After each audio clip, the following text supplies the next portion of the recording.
Tô ligado.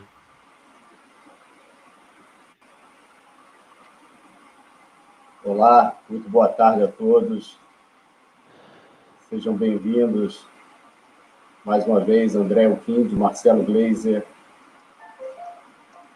Prazer tê-los aqui conosco. Tudo bem com vocês? Foi. Beleza. Ok. Samuel foi? Foi. Tá todo mundo dentro. Vamos lá. Estamos ao vivo. Bom, Marcelo, muito obrigado mais uma vez por estar aqui, compartilhar seu conhecimento com a gente. É um prazer poder ouvir de você sempre, possível. Quando não é possível ao vivo, a gente acessa seu conhecimento no que está já gravado hoje em dia aí no Instagram, no YouTube. Tá vazando um pouquinho do eco, né? Alguma coisa tá vazando. Antes da gente começar, tá tendo algum retorno estranho.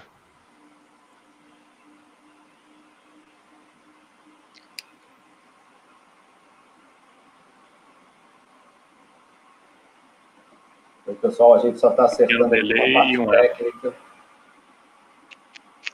Eu não sei. Por exemplo, quando eu falo...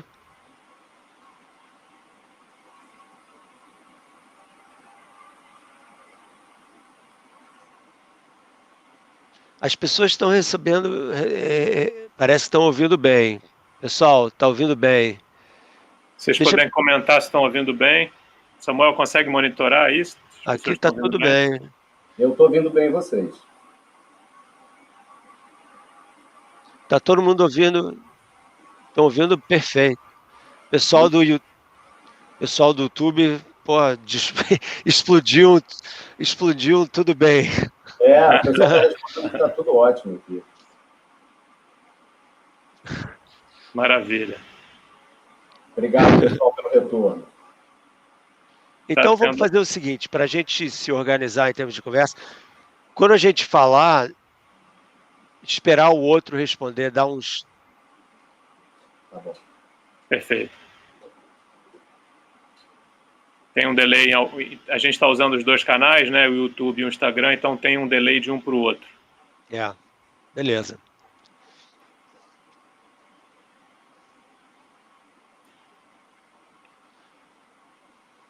O delay está chegando no seu Instagram. A minha voz está chegando no seu Instagram um pouco depois do que no YouTube.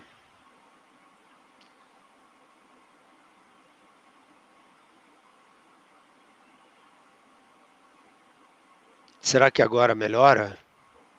O que aconteceu? Vocês estão me ouvindo ainda? Eu te ouço super bem. Você me ouve aí? Acho que alinhou, hein? Então...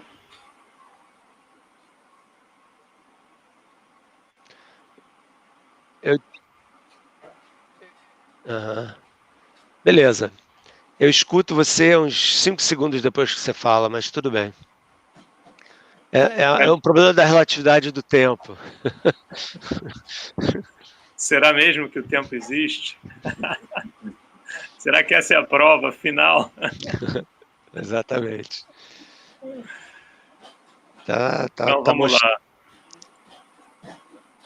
Eu acho que esse atraso que você ouve é o atraso que vem pelo Instagram. No seu fone você me ouve, acho que em tempo real.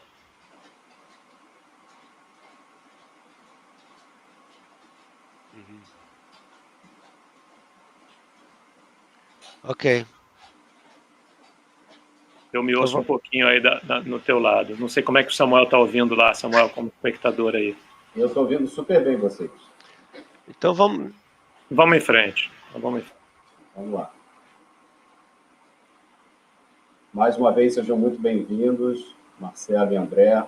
Um prazer ter vocês aqui.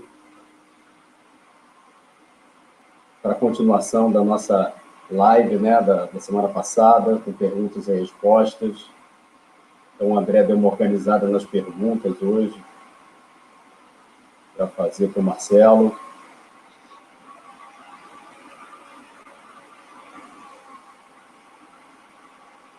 André, quando você quiser.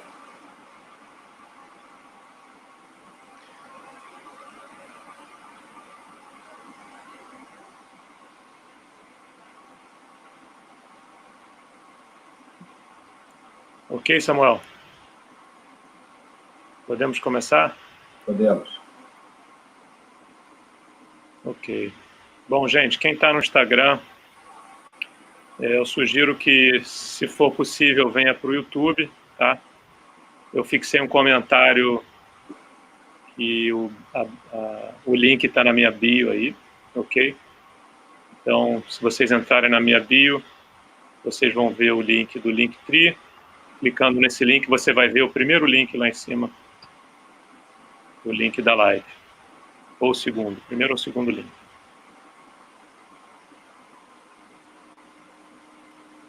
Ok. Vamos lá, Marcelo? Podemos começar? Vamos. Ok. Então, pessoal, é um prazer. Obrigado, Samuel, por organizar tudo isso para a gente. Obrigado, Marcelo, por estar aqui de novo, por ter sugerido esse reencontro. E não está tão bom? Sabe o que está acontecendo? Tudo que você fala de novo 5 minutos depois.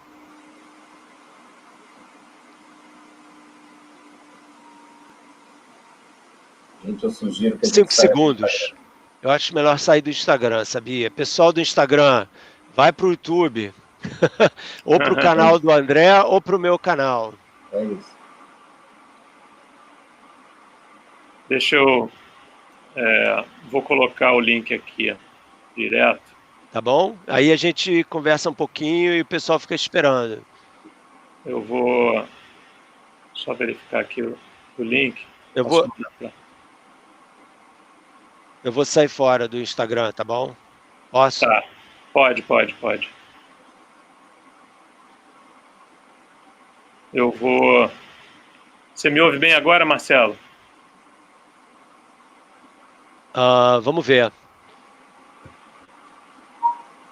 Me ouve bem? Eu tenho que sair mesmo fora. Ok. Ok, agora eu saí do Instagram direto. Você me ouve bem aí? Eu te escuto super bem, mas... Maravilha.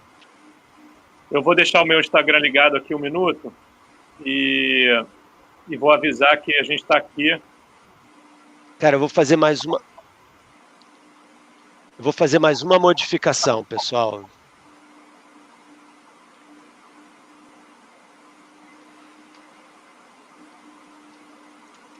Paciência que vai dar certo. Espera aí.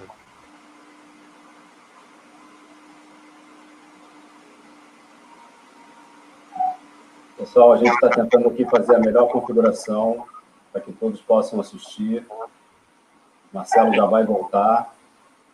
Obrigado, Samuel. A gente está com um probleminha de eco na transmissão Instagram e YouTube.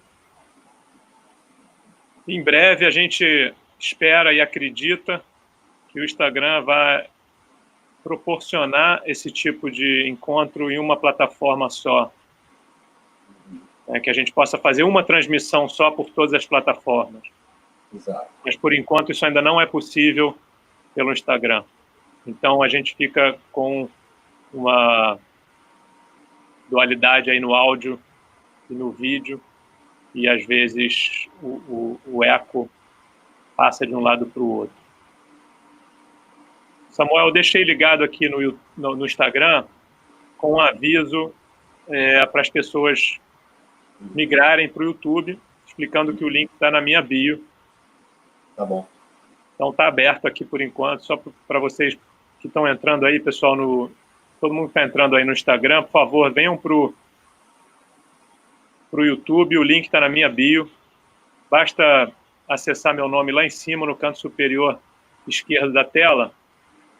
Vocês vão cair no meu perfil, e lá no meu perfil tem um link. Esse link vai te levar para o link da transmissão ao vivo. A gente está tentando aqui consertar essa questão do eco, mas enquanto isso, quem puder ir para o YouTube, inclusive é lá no YouTube que a gente vai estar dando o nosso foco e olhando as perguntas. E agora? Estão me ouvindo? Tempo real? Sim, tempo real. Beleza. Vamos lá. Vamos nessa, então. Vamos. Pode começar, André. Eu vou deixar o Instagram ligado só para as pessoas que entrarem acidentalmente saberem que a gente está aqui. No YouTube. Beleza. Ok. Deixa eu só ajustar aqui o telefone.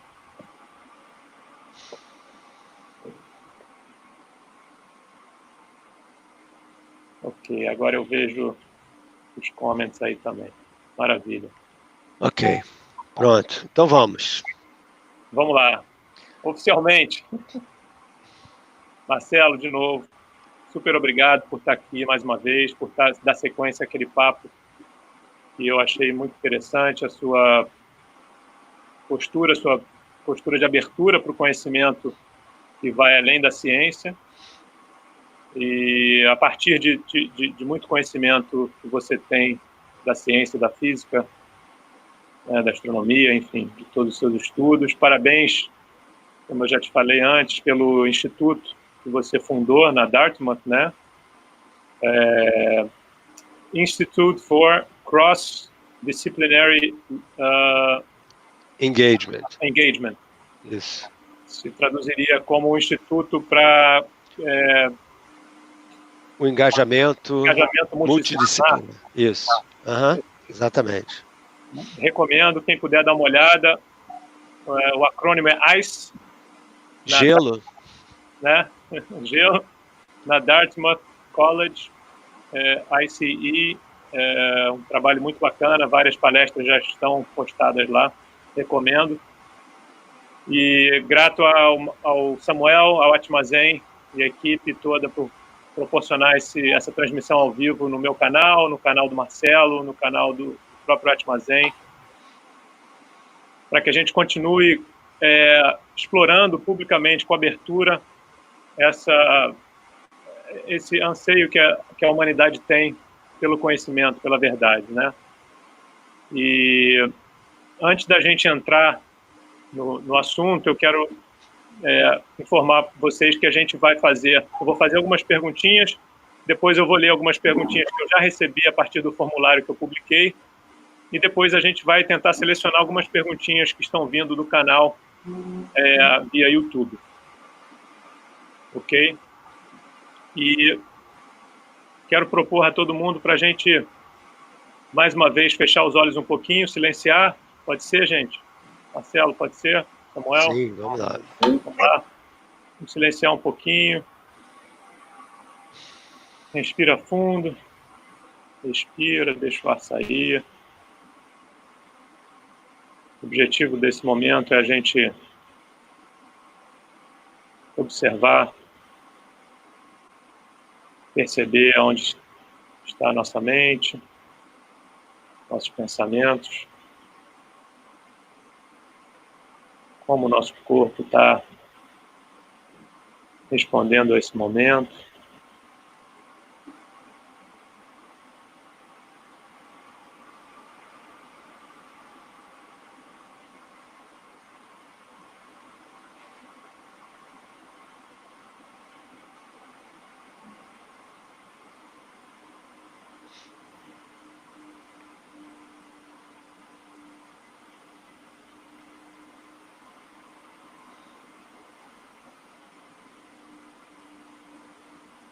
Não precisamos fazer nenhum esforço para os pensamentos existirem.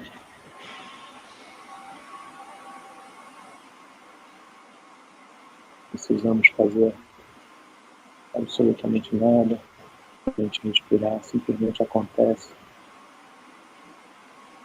forma espontânea.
mesmo que não tenhamos percebido algum silêncio interior, percebemos com mais clareza tudo que está acontecendo internamente. E vamos voltando devagar.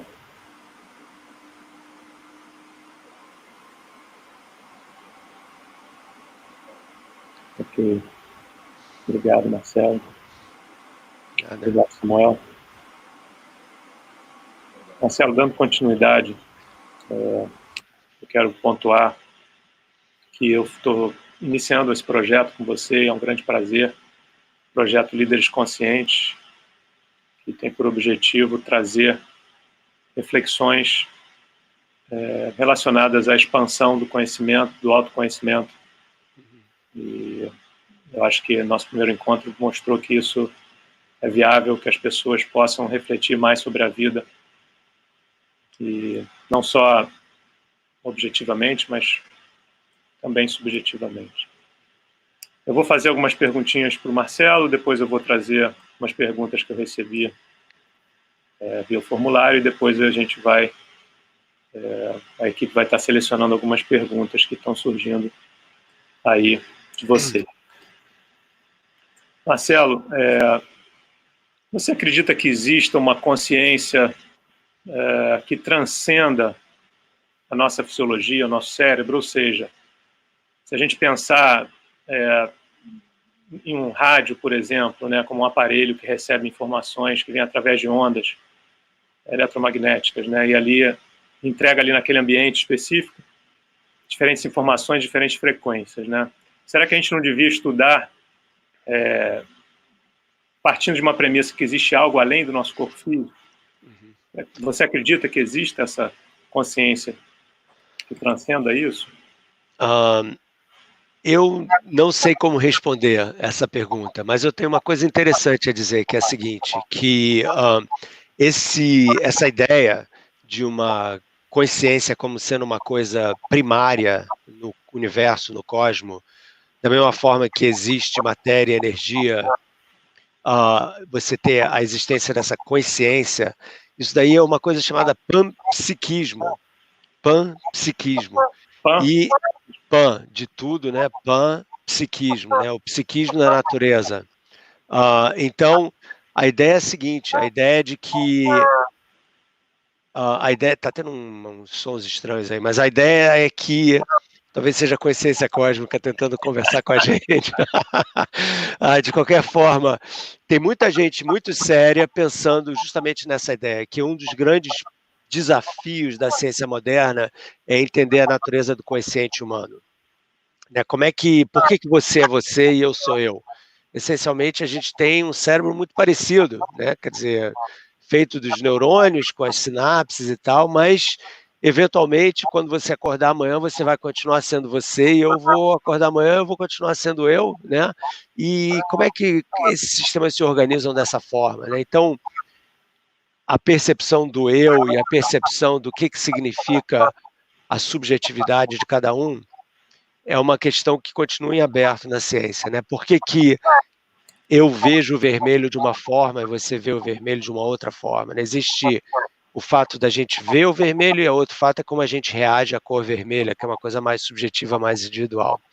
Então, existe um problema nas ciências cognitivas chamado o problema difícil, o problema duro da consciência, que basicamente é o seguinte, é que a gente não consegue entender isso. O que dá origem à subjetividade humana?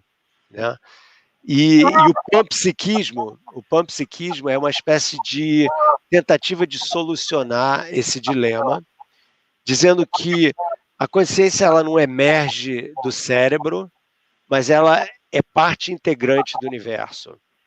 E você usou essa ideia do rádio, da antena de rádio, né? Então eles falam uma coisa meio parecida, que existem níveis de consciência diferentes em entidades diferentes. Então, por exemplo, o ser humano tem um nível avançado de consciência, mas um cachorro também tem, um peixe também tem, uma pulga também tem, uma pedra também tem.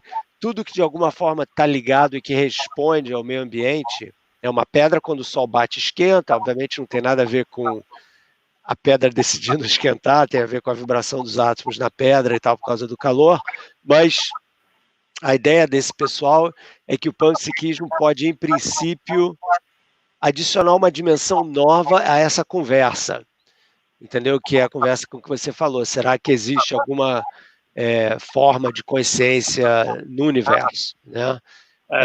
Então eu acho isso uma conversa muito interessante, mas eu, apesar de ter uma cabeça muito aberta para várias maneiras de saber, né, de conhecimento, eu também sou uma pessoa que depende muito do que a gente conhece empiricamente. Quer dizer,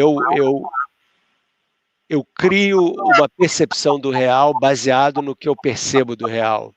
Eu entendo que o real é muito maior do que a minha percepção, e eu escrevi um livro inteiro sobre como eu abraço o mistério do não saber, né? Eu diria que a ciência, de uma certa forma, é um grande flerte com o desconhecido, essa que é a ideia, né? Mas, por outro lado, para dar realidade a alguma coisa, eu preciso ter alguma espécie de informação daquela coisa, entendeu? Então, por exemplo, eu sei que você existe porque você está coçando agora o seu rosto, eu estou conversando contigo, então a gente tem uma relação direta, né? Então, a questão do consciente cósmico, eu não sei como responder, mas eu acho muito interessante como uma possibilidade de que existem dimensões de realidade muito além daquilo que a gente percebe, daquilo que a gente pode medir com os nossos aparelhos científicos no momento. Será que usando essa mesma analogia do rádio, né? Será que quando alguém destrói o rádio, né?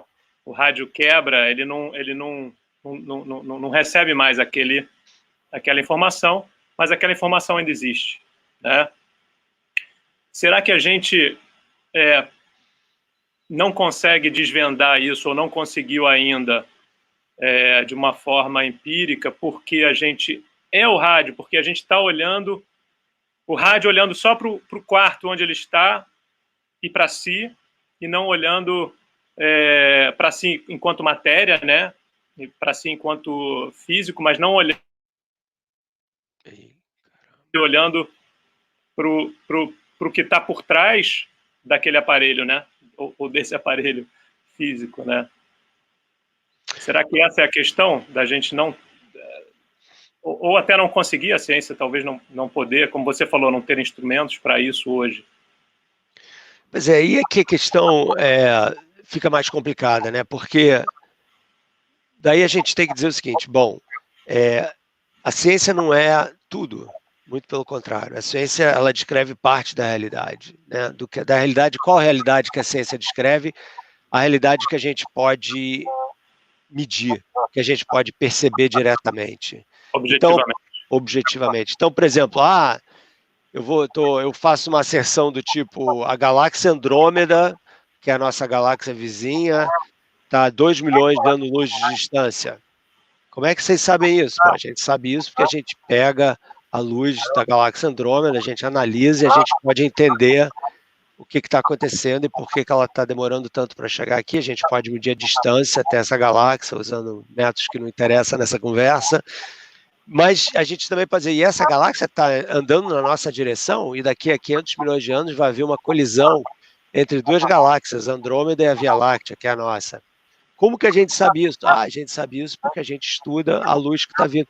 Então, mesmo que você não tenha uma relação direta de toque, né? Tipo, pô, eu vou pegar esse objeto aqui, ó, ele existe, eu estou tocando esse objeto. Mesmo que seja uma coisa que esteja distante, eu posso fazer asserções sobre a existência e as propriedades daquele objeto, porque eu posso medir certas propriedades desse objeto, né?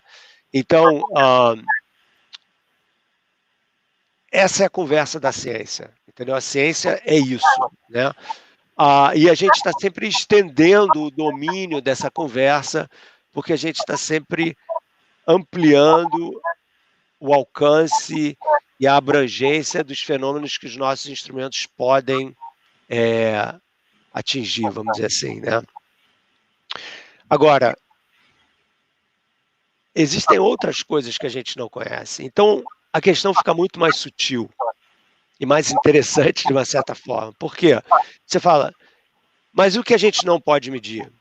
Né? Então você tem duas posições. Tem uma posição que é o materialismo convencional, que diz o seguinte: olha só, moçada, o que existe é átomo, moléculas são átomos organizados, matéria, energia que está contida nessa matéria, e acabou.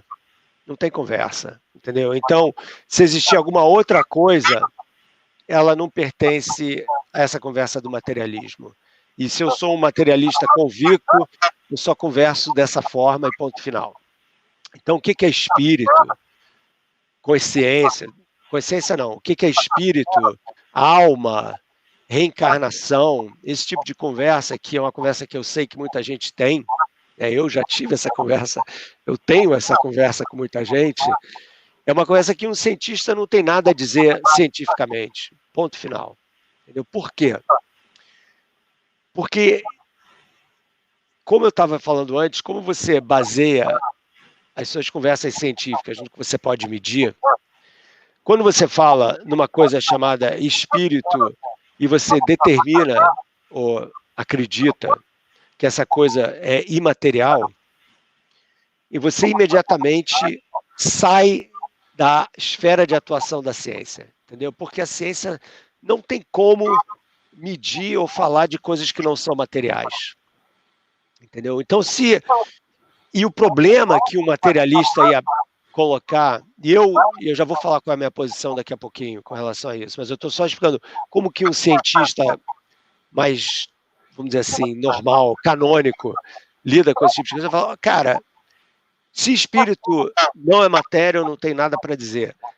Por um acaso, se o espírito se comunicar com você, e esse é um problema muito sério em teologia, é o seguinte: se o espírito se comunica contigo, se você recebe o espírito, ou se você vê um fantasma, ou se você acredita que exista alguma coisa que esteja indo além do plano material, mas que possa voltar a ser você eventualmente, a sua essência, sei lá.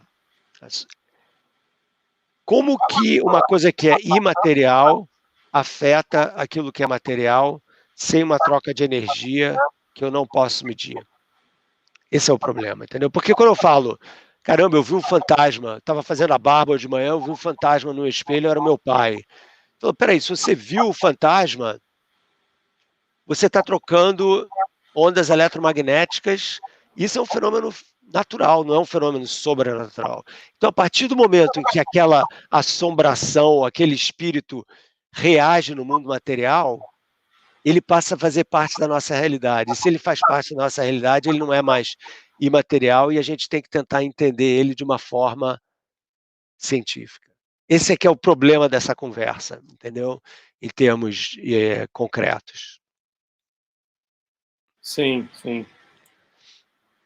Eu acho que eu fico, né, dentro da minha capacidade, do meu trabalho, eu fico refletindo, é óbvio que eu reflito muito sobre tudo isso, como você, não sei dizer, são poucos cientistas que refletem, ou muitos que refletem sobre isso, mas é a pergunta que surge, né, quem é o observador, né? O observador deve ser levado em consideração. Você comentou no último papo, né, que você corre diariamente, quase, você faz corridas longas, e que às vezes você faz uma meditação ativa durante a corrida, e que às vezes você tem uma sensação, eu acho que você descreveu algo como você não sei nem onde eu tô. Transcendência. É isso, essa experiência da transcendência. Quem está experienciando essa transcendência, na sua opinião? Assim, né? Entendo que a ciência não vai conseguir, talvez, descrever isso.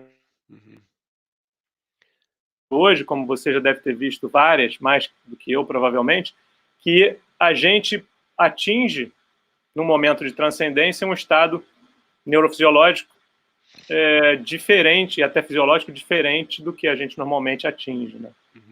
Quem é esse sujeito? Né? Quem é o... Duas coisas eu acho que eu estou falando, né? Quem é esse sujeito, quem é esse observador e quem como a gente pode considerar isso no universo científico, talvez até para poder avançar Então, duas coisas. A primeira é a seguinte, que eu acho importante a gente colocar aqui. Tudo que a gente faz, em ciência ou não, em qualquer coisa que a gente faz, depende da nossa existência no mundo natural. Tudo que a gente faz depende de como a gente recebe informação do que está acontecendo. Então, a gente só está tendo essa conversa agora porque eu estou vendo você, você está me vendo, eu estou falando com você, você está me ouvindo, os nossos amigos aí estão ouvindo a gente também. Então, tudo isso está acontecendo porque você existe como observador, como pessoa. Então, não existe ciência sem o ser humano. Não existe nada sem um observador. Entendeu? Tudo que a gente faz parte do princípio de que nós somos as entidades que estão recebendo e transmitindo informação sobre a realidade.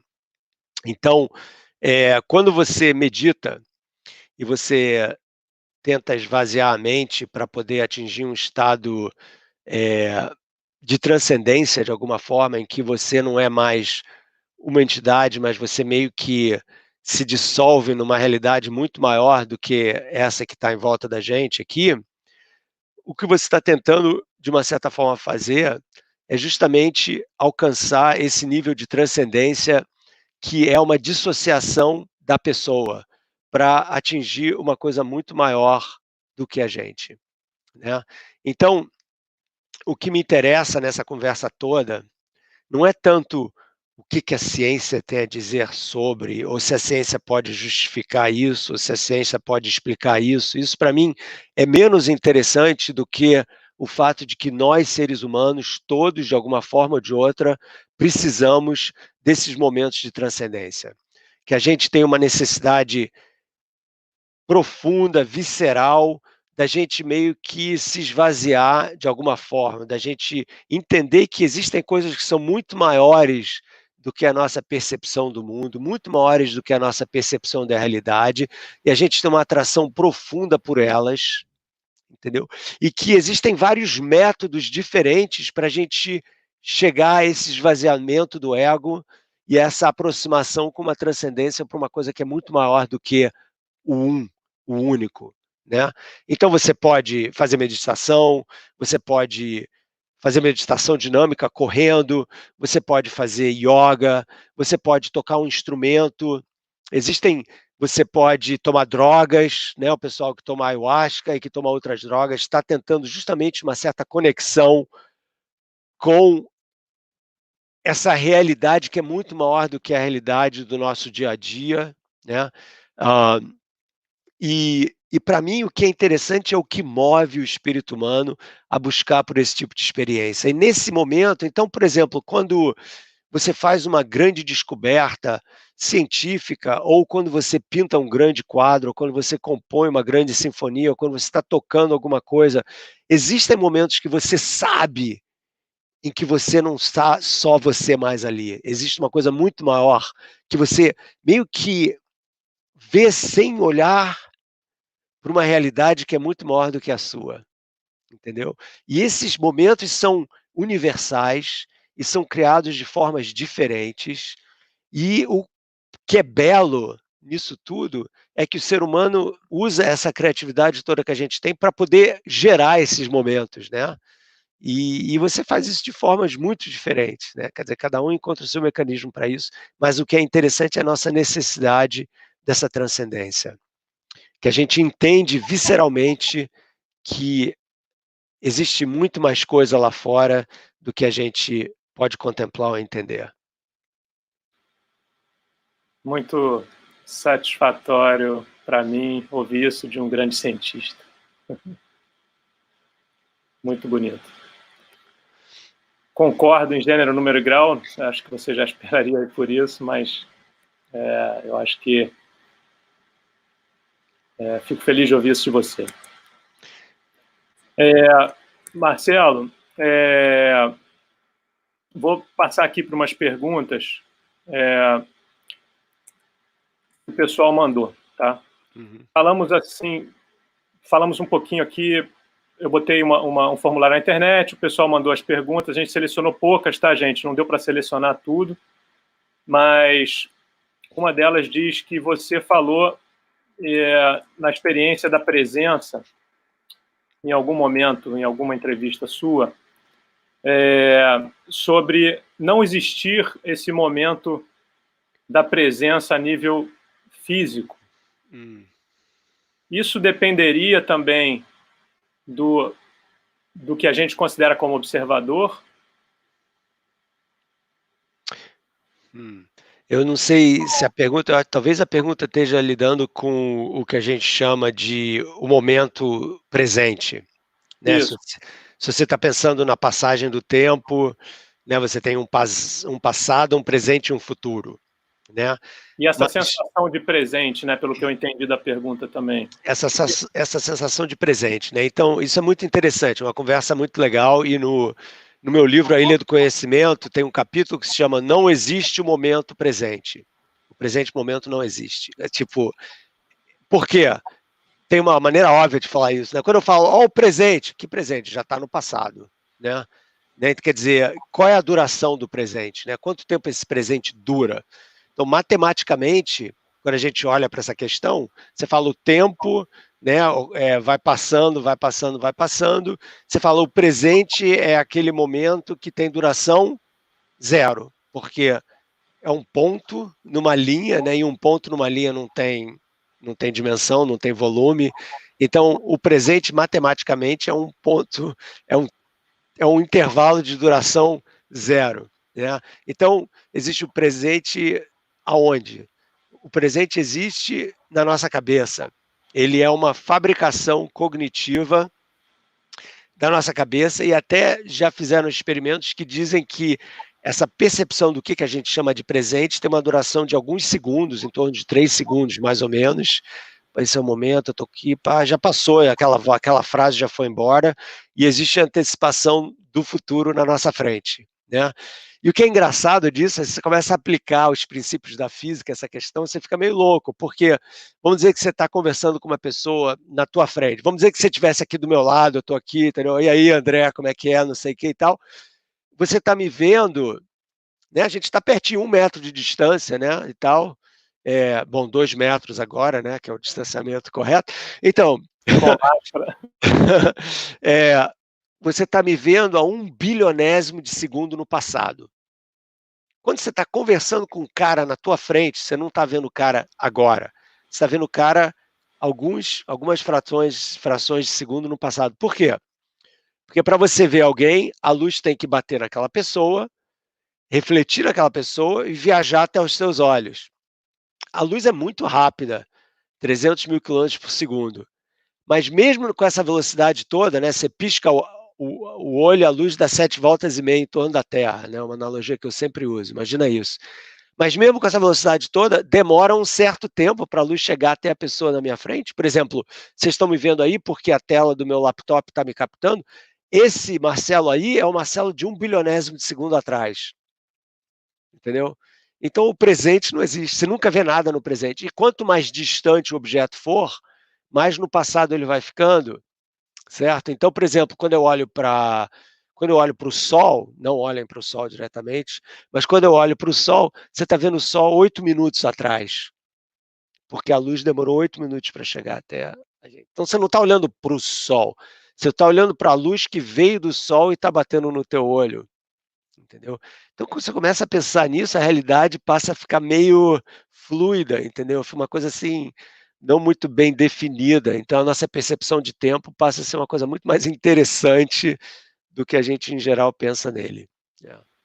Legal. Então, seria, quando a gente faz essa observação, 1 bilionésimo de segundo depois, na verdade, a minha realidade é outra do que aquela que aconteceu, e o meu presente é outro.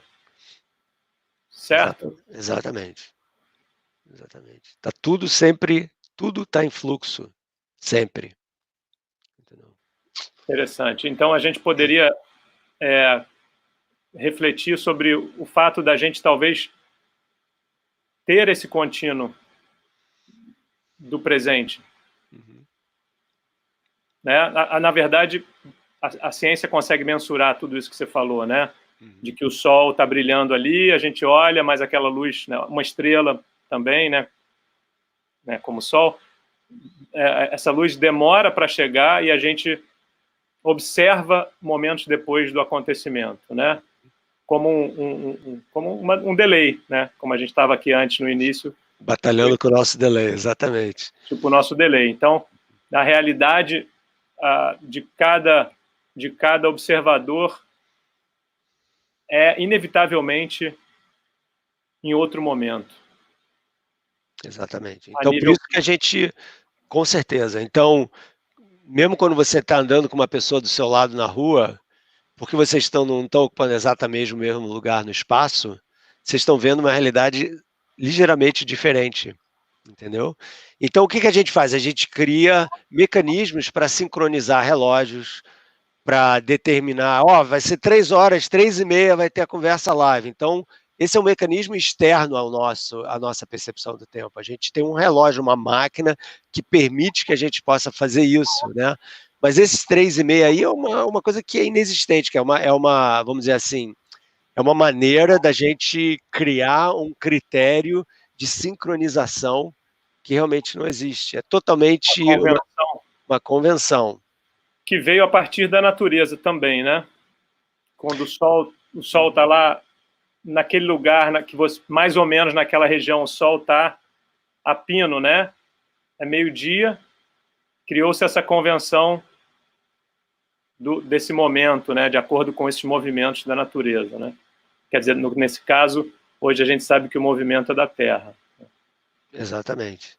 E esse movimento vai mudando também. A Terra está girando cada vez mais devagar.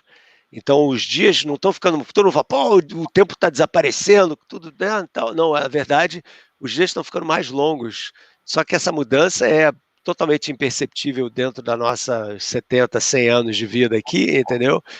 Mas, na verdade, os dias estão ficando um pouquinho, cada vez mais longos, que a Terra está girando um pouquinho mais devagar do que girava antes.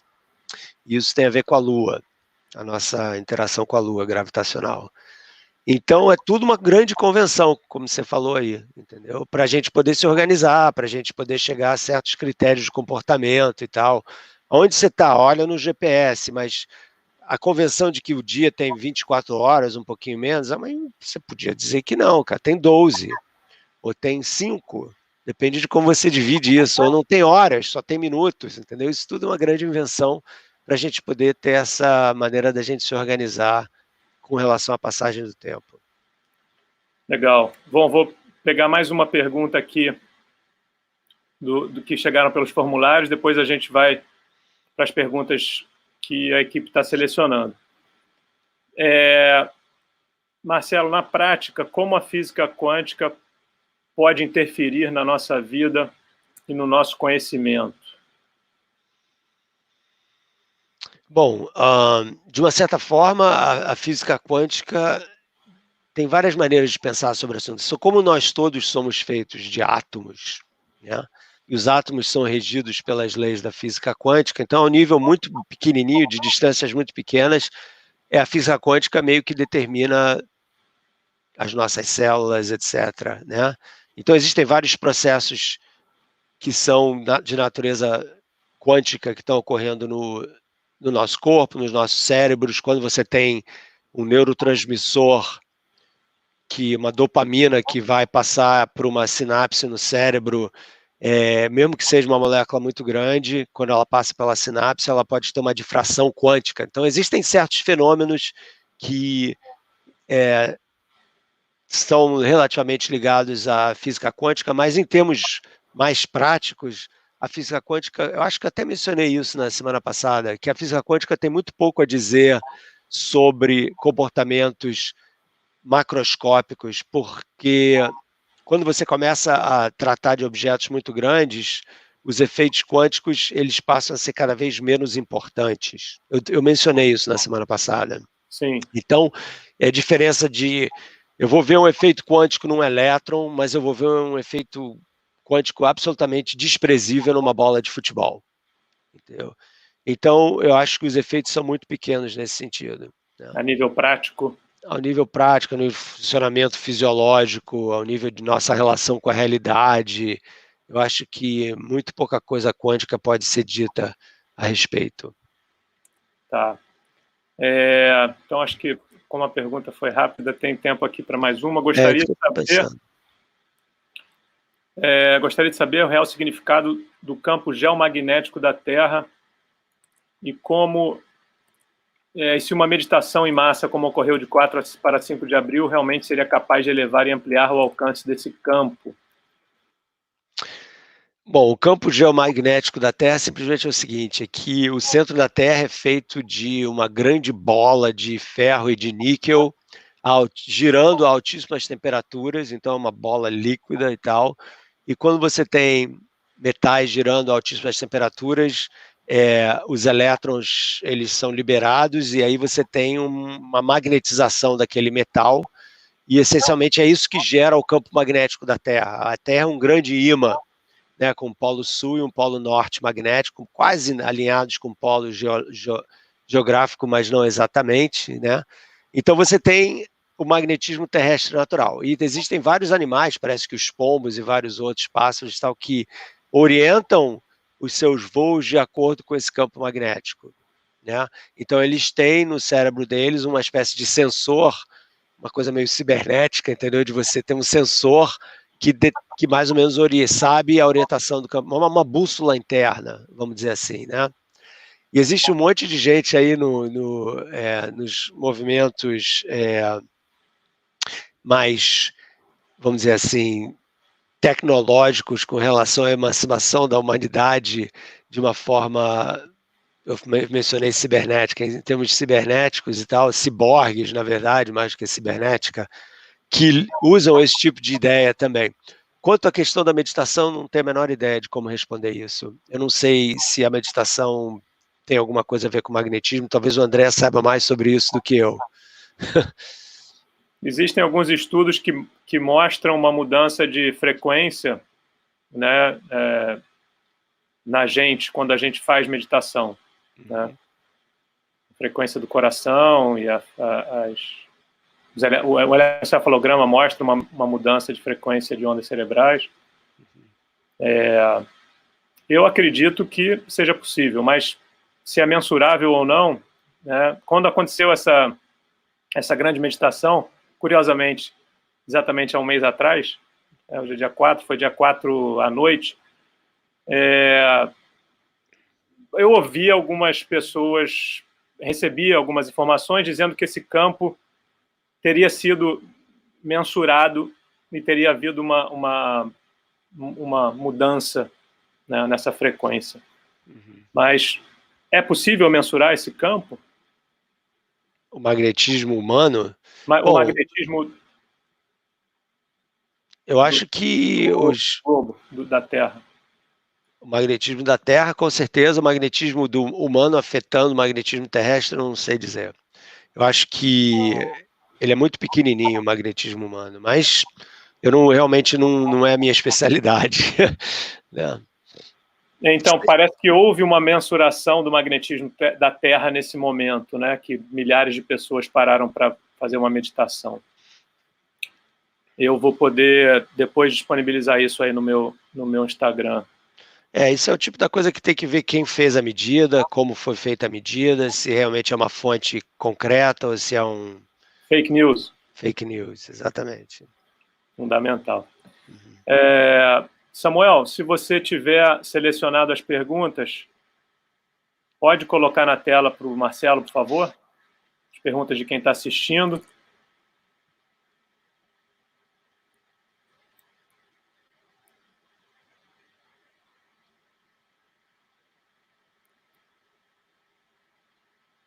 Eu sei que o pessoal do meu canal de YouTube fez um monte de perguntas mais sobre física e tal, que são coisas que eu posso falar mais numa live minha, pessoal. Então, falar sobre energia escura, matéria escura, essas coisas, deixa comigo para uma outra hora a gente conversa. Deixa eu ver aqui. Não sei se o Samuel está me ouvindo aí. Bom, vamos falar então de um assunto que eu já ouvi você falando, que foi colocado aqui pelo Vinícius de Paula. Se é o Vinícius de Paula que eu estou pensando, eu sei quem é. Já perguntaram sobre os vídeos de OVNIs liberados pelo Pentágono. Uhum. Você chegou a ver os vídeos? Viu, né? Imagino que sim. Já vi vários vídeos de OVNIs, Sim, né? sim. É, Esse último, né, especificamente, eu acho que é a pergunta, e se você ainda não viu Unacknowledged, dá uma olhada nesse documentário. tá. Então, essa é uma conversa longa, né? Essa conversa dos ETs e vídeos de naves espaciais e tal, né? E eu tenho uma posição meio chata com relação a isso. Eu sou meio cético, por vários motivos, né? Eu acho que uma delas é que é um argumento puramente racional, entendeu? Que é o seguinte: quando você estuda um pouco sobre a nossa galáxia e as estrelas e a existência de planetas girando em torno de outras estrelas e a química necessária para você desenvolver formas de vida simples e mais ainda formas de vida complexa, tá? Tipo uma outra civilização inteligente capaz de desenvolver tecnologias super avançadas a ponto de poder fazer coisas que a gente nem consegue imaginar, por exemplo, uma viagem interestelar, né? Porque vocês têm que entender isso, né? O ET Da onde ele está vindo, né? Da onde ele está vindo, né? Ele tem que estar vindo de um outro sistema solar, porque no nosso sistema solar, meu amigo, não tem nenhum, com certeza. Que a gente possa ver, não tem nenhum. Não, bom, se você começar a falar de ET invisível, aí vale tudo. Mas eles não são os que estão nos filmes do Pentágono, esses são os visíveis, né? Então, falando da coisa que tem uma evidência mais concreta, tipo, eles não só existem, como eles desenvolveram tecnologias capazes de viajar distâncias interestelares, né? Então, vamos pensar um pouco sobre isso só racionalmente. O que significa isso? Bom, a distância do Sol até a estrela mais próxima do Sol é de mais ou menos 4 anos-luz e meio. O que é um ano-luz? Um ano-luz é a distância que a luz demora para percorrer. Desculpe, um ano-luz é a distância que a luz percorre em um ano. Ou seja, ligou a lanterna, deixou a lanterna ligada há um ano, a que distância a luz chegou? Viajando a 300 mil quilômetros por segundo. Então, a luz consegue ir do Sol até a Terra, são 150 milhões de quilômetros, em 8 minutos. Tá? Quando você fala que a estrela mais próxima do Sol, que fica parte de um grupo de estrelas que tem a Alfa Centauro e tal, fica 4 anos-luz e meio de distância daqui, aquela conversa que a gente começou hoje. A gente está vendo aquela estrela 4 anos e meio atrás. Porque a luz é a coisa mais rápida que viaja, né? A gente não sabe nada no universo capaz de viajar mais rápido que a velocidade da luz. Se existir alguma coisa capaz de viajar mais rápido que a velocidade da luz, tudo muda. As leis da física mudam, muda a nossa realidade, muda tudo. Então, eu estou falando das coisas que a gente sabe. Se você começar a falar das coisas que a gente não sabe, daí vale tudo. Então, se a gente usar o foguete mais rápido que a gente tem hoje, que viaja mais ou menos a 50 mil quilômetros por hora, para ir até Alfa Centauro, ia demorar mais ou menos entre 80 e 100 mil anos. 80 e 100 mil anos para a gente ir até lá, ok? Então, esse ET aí, vamos dizer que a gente tem um ET lá na Alfa Centauro, ok? Aí eles falam, aí moçada da Terra, 4 anos e meio para chegar até aqui. Aí a gente responde, fala pessoal da Alfa Centauro, mas 4 anos e meio já são 9 anos.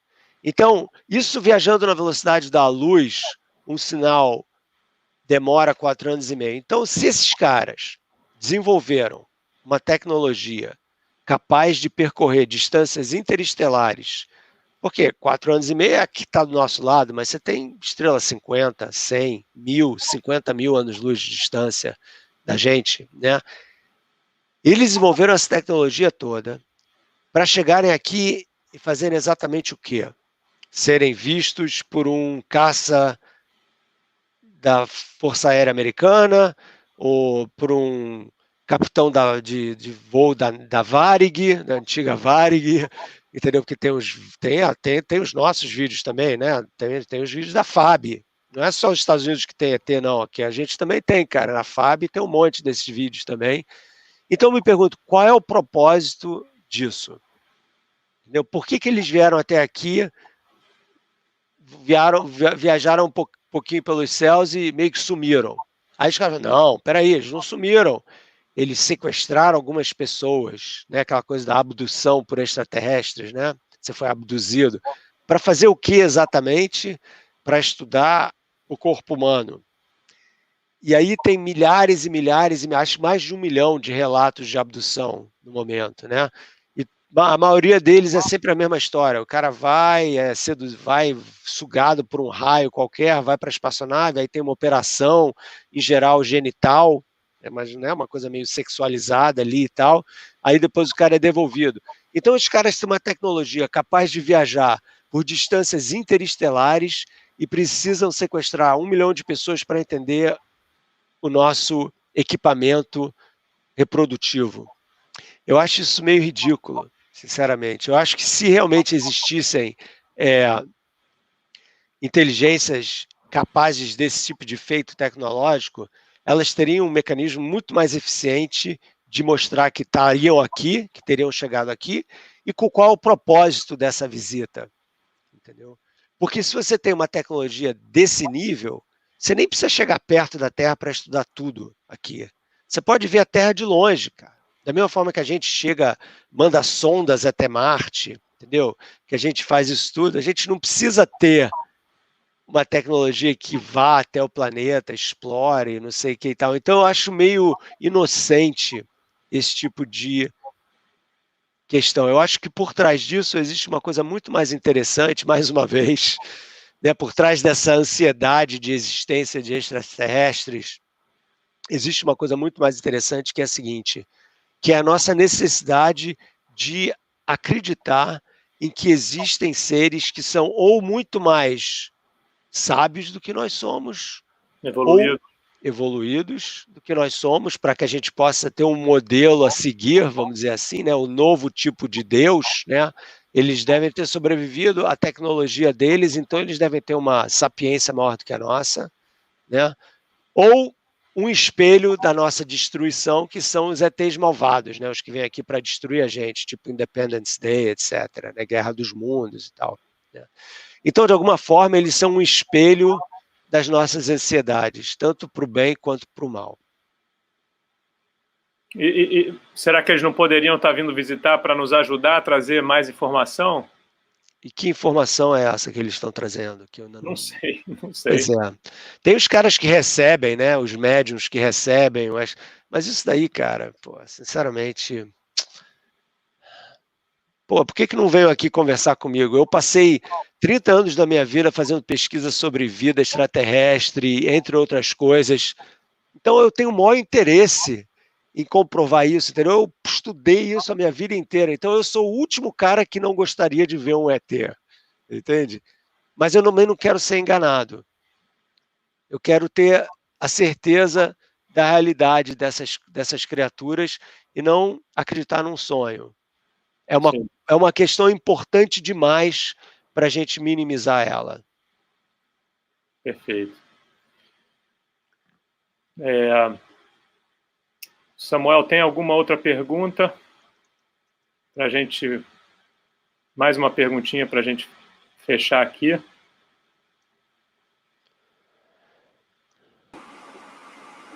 Posso eu trazer uma pergunta, então? Pode, tá, tem muito comentário aqui, está difícil de acompanhar. Eu estou olhando aqui um pouquinho. Sim. Mas tá complicado de acompanhar aqui. As mensagens estão entrando muito rápido. Deixa eu aproveitar e perguntar uma coisa, então, para o Marcelo. Posso? Vai lá, vamos lá. Vamos lá. Marcelo, eu entendo assim, nós somos seres, né, que corre uma energia elétrica através de nós, através do nosso sistema nervoso, né? Então, toda vez que a gente tem uma energia elétrica correndo, a gente gera um campo magnético, né, em torno de nós, né? Então, nós somos emissores de energia eletromagnética, como você já tinha colocado anteriormente. E a Terra, né, por sua vez, também emite energia eletromagnética, né? Esse núcleo que você citou de níquel e ferro, né, sólido lá no centro da Terra, ele gira, e pelo que eu entendo, ele gira numa velocidade diferente da rotação da Terra.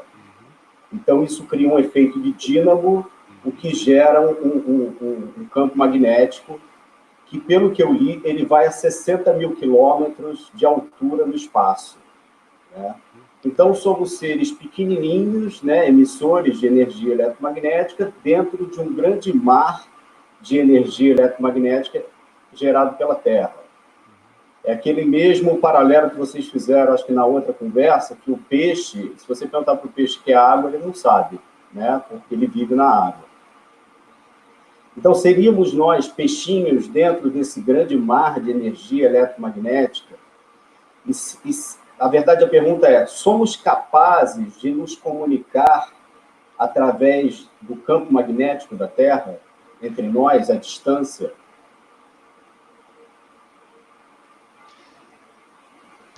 Bom, para a gente se comunicar, a gente tem que emitir algum tipo de informação concreta, né? Vamos dizer assim, né? Tipo, você, por exemplo, quando você está falando comigo, você está expressando o seu pensamento, usando lá as suas cordas vocais e botando essa informação para fora, e eu vou receber essa informação e vou decodificar isso, que aliás é uma coisa absolutamente incrível como isso tudo funciona, né? A gente nunca para pensar muito, mas é incrível que a gente possa ter uma conversa assim, né? Então a questão é como que a gente consegue manipular os campos eletromagnéticos que são criados no nosso corpo e na nossa cabeça, de forma a enviar mensagens concretas que têm algum significado, alguma informação, né, para receptores, que também tem que receber essa informação, né? E eu não tenho a menor ideia se uma coisa dessas é possível, né? Se falar telepatia, você está criando uma espécie de modelo de telepatia, né? E eu não sei exatamente se a gente é capaz de fazer esse tipo de coisa com a nossa cabeça, vamos dizer assim, com a nossa intenção, né? Porque isso daí é uma manipulação diferente da energia que a gente gera naturalmente, né? Você tem razão, a gente gera correntes elétricas no nosso corpo, o nosso cérebro é cheio disso, né? Nós temos os 4 elementos, essencialmente, né? É água, fogo e ar. Então, mas aí você está falando de como que eu intencionalmente consigo reorganizar as fontes dessas energias todas para poder emitir uma espécie de informação que não é verbal, para uma pessoa que é capaz de receber essa informação, né? E eu não sei exatamente se isso é possível ou não, mas que sem dúvida nenhuma que a gente tem esses campos na gente, a gente tem. Não sei se vocês têm experiência com isso ou não. Mas... E a Terra tem também, né? Então talvez seja possível esse tipo de troca, né? Por esse meio. Usando o campo eletromagnético como meio, né? Mas, enfim, como emanar essa comunicação e como o receptor receber, a gente só pode dizer que, às vezes, a gente está pensando em alguém e aquela pessoa liga para a gente, né? Até aí. Mas isso é bem diferente do que Samuel está falando, né? Quer dizer, essa questão da... Eu chamo isso num livro meu de simples beleza do inesperado. Da simples beleza do inesperado. Marcelo. É isso. Poxa, muito obrigado de novo. Sempre bom essa troca, sempre uma troca que traz muita iluminação para mim, eu acho que para as pessoas também que estão aqui. E super grato ao seu tempo e super grato pelo seu trabalho, né, em trazer essa aproximação, essa conversa, né, como você chamou, interdisciplinar, para o mundo, né? Com certeza. Esse tipo de questão ela é muito importante para ser deixada só para os cientistas ou só para os não cientistas. Eu acho que ela é uma conversa que tem que ser feita por todos, entendeu? Para que, se realmente houver algum efeito novo, importante, que eles ganhem a credibilidade da ciência, entendeu? Que não fique só uma coisa misteriosa, inexplicável e tal, porque quanto mais a gente entende esse tipo de questão, mais a gente pode usar ela para o bem. E, no fundo, é isso que a gente quer, entendeu? A gente quer aliviar o sofrimento da humanidade, de alguma forma, certo? Agora você tocou no ponto crucial. Exatamente. Agora eu vou propor uma próxima conversa sobre isso. Tá bom. A gente vai para o capítulo 3. Ok, pessoal. Obrigado, Marcelo. Então é isso. Um grande abraço para vocês. Obrigadão. Obrigado. Tudo Valeu, de bom Adriano. aí, hein? Obrigado. Marcelo. Nada. Uma boa semana para vocês. Até mais. Você também. Obrigado. Tchau, pessoal. Pessoal.